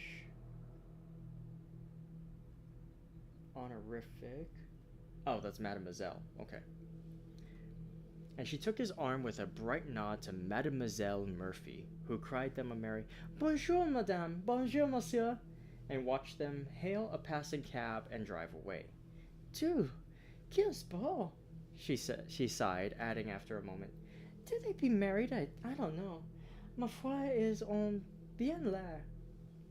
The cab swung around the Rue de Medici, turned into the Rue de Vaugirard, followed it to where it crosses the Rue de Rennes, and taking that noisy thoroughfare, drew up before the Gare Montparnasse.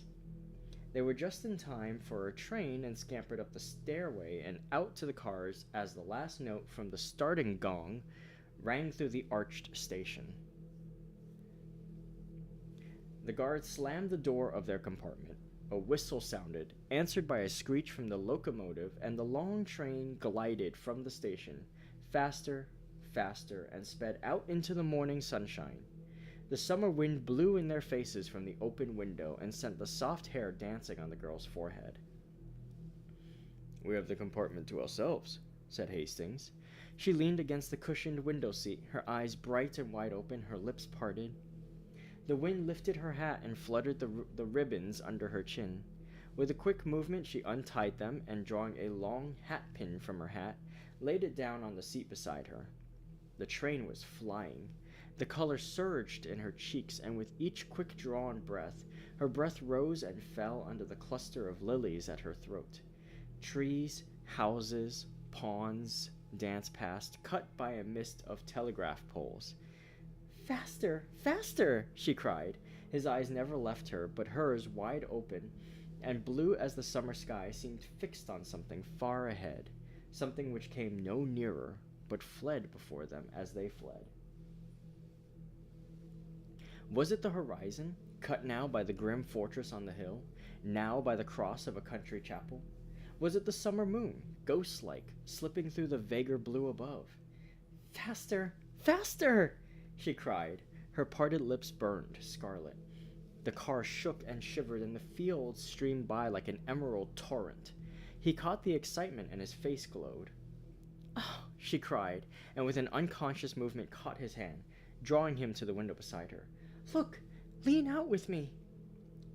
He only saw her lips move. Her voice was drowned in the roar of a trestle, but his hand closed in hers and he clung to the sill.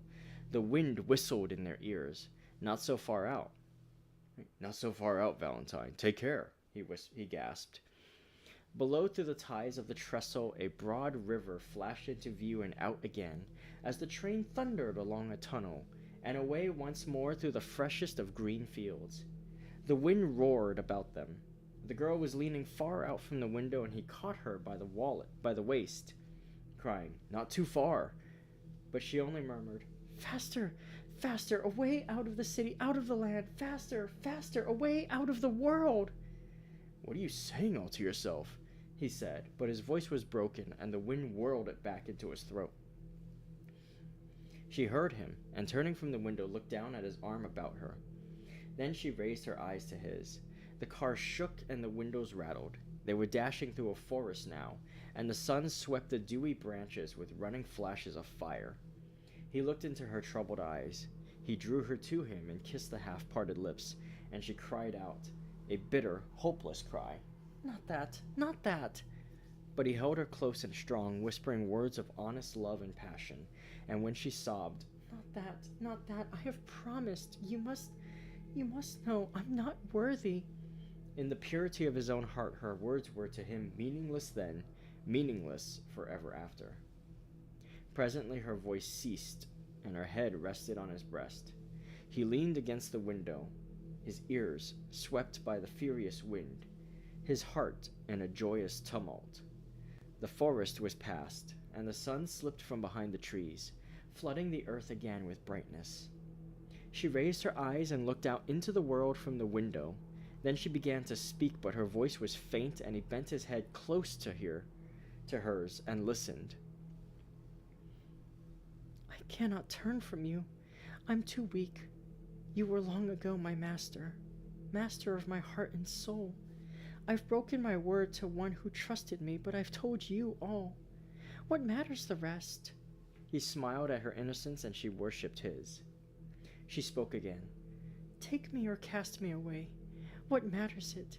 Now with a word you can kill me, and it might be easier to die than to look upon happiness as great as mine." He took her in his arms. "Hush, what are you saying?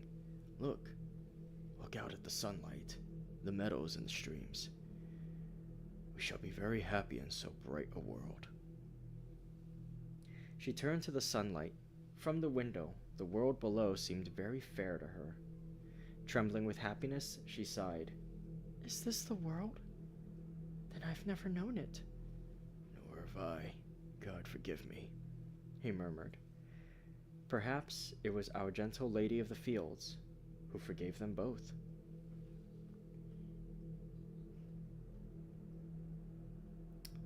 End of story. What? This one was a weird one, I'm not gonna lie, and not weird in a way that I typically have enjoyed from this book. I don't know.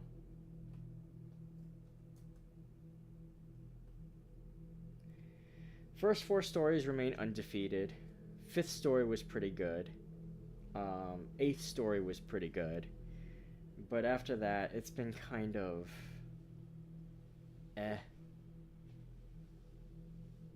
Oh god, they died. Maybe. It's up to I think it's up to interpretation. Maybe they fell out the window and died. I don't know.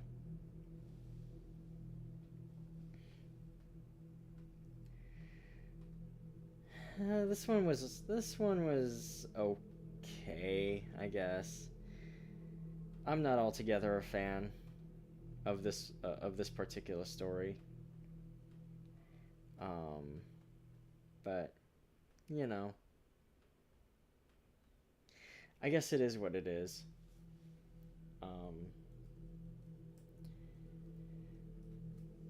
I feel like the tone here was, it felt like it was supposed to be a longer story with more like interpersonal drama, but then like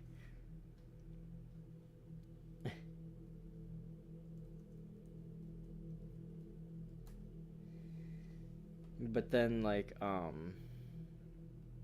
Chambers kind of remembered, oh right, this is part of the anthology, and just kind of had to cut it short.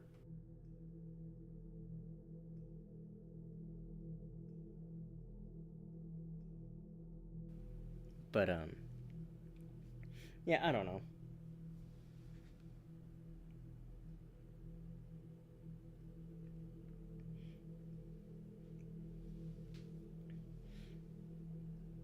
Uh, hmm. Don't really have much to say about this one.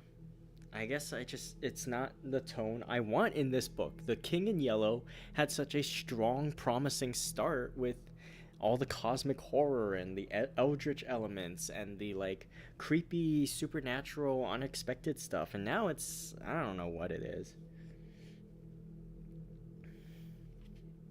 Oh well. Just one more story and I'm done with it. So, I'm pretty much excited to finish it and look forward to the next book that I read, which I think I'll return to form with another Sherlock Holmes story. I've only done what, two on this channel. I've done Study in Scarlet and Hound of the Baskervilles. So I think I'll do one of the other full-length Sherlock stories later after this. Because I miss it. I miss voice acting Sherlock Holmes.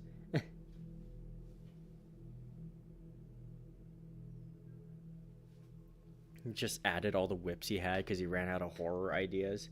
Probably, but like at that point, just make it a shorter book and just be like, here's everything I do have.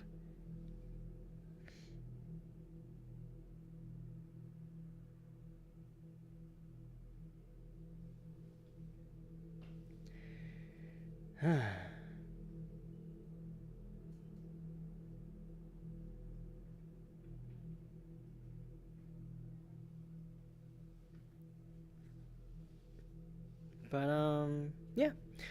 Well, I guess that's that for today. I hope you guys enjoyed the story, or at least enjoyed my delivery of it. Nonetheless, I know there was a lot of French, and I struggle with French because I'm not French, but I hope that it was at least fun to listen along with. And if you're watching this as a VOD and just putting this on in the background to have like an audiobook to do while you do chores or pass the time or fall asleep, I hope that this was at least enjoyable for you guys.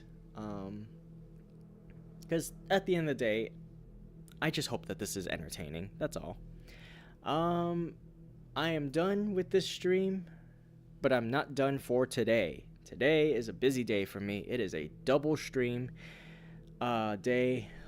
Later on, in about 6 hours, 6.5 hours, I will be coming back on again to collaborate with my good friend Zephyrifum. Miggy is a Twitch streamer who does a lot of retro games, and he's going to be coming on to play Dokapon Kingdom Connect with me. If any of you guys have seen our previous collab of that game, we did a short run. Today we're going to be doing the story mode, or at least as far as we can get in a single session. I don't know how far we'll get, but we're gonna at least try to start the story mode, and that's gonna be pretty fun because Dokapon Kingdom, for those who don't know, is basically an RPG with board game elements. Think kind of like a cross of Mario Party with your generic like RPG with classes and stats and all that stuff. So that's gonna be a lot of fun. I'm looking forward to it. Hope you guys are gonna be there and hang out with us. That will be at 6:30 p.m. PDT, so in about 6.5 hours from exactly now. So yeah, hope you guys come by and hang out again. And if not, then I will be back again tomorrow with Turnabout Beginnings, which is the fourth case of Phoenix Wright Ace Attorney 3. So yeah, a lot of penultimates this week. This is the penultimate story in King in Yellow. We're doing the penultimate case tomorrow. That's going to be a lot of fun. So, also this week, I may or may not do a gorilla of Avatar Legends, the fighting game, because that game is releasing in a couple of days, and I just noticed that one of the big fighting game YouTubers that I expected to stream it on release is not doing so. So I'll do it then. That'll be pretty fun. I'll learn about it and lab it and maybe do some online with people who have it. If any of you Rainiacs and Langsters want to throw some hands and bend some elements with me, so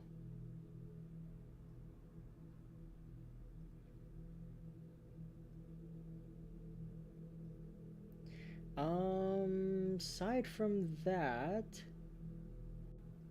I think that's it. I think that's all the announcements I have.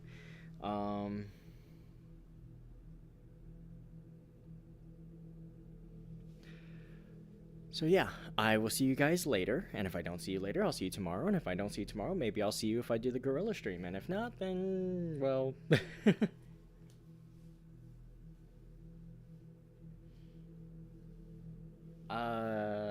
Oh man, I don't want to sign off, but I gotta get some rest and get some food and stuff, and all that before the collab, so I will sign off for now. And if you're new here and this is the first that you've heard of me, hi, I do not only read-alongs, I also do Let's Plays, and I play fighting games, rhythm games, and other things that strike my fancy. So, yeah, if you're new here, if you like what you've heard, want to hear more like it, I do these readings regularly. I also do a one-woman voice dub of the Phoenix Wright Ace Attorney series that is currently ongoing, as I have mentioned earlier. So, yeah, make sure to like the video, subscribe, stick around. I'll be doing more of this stuff pretty often. So, yeah, until then, anyway, until later today, make sure you eat well, stay hydrated, and get lots of good rest. Be kind to yourselves and be excellent to each other. And, of course, as always, remember to unshrimp yourselves. Thank you for watching, everybody. This has been Ray Langley, virtual entertainer and wolf girl extraordinaire, and I will see you next time. Take care, everyone. Bye-bye.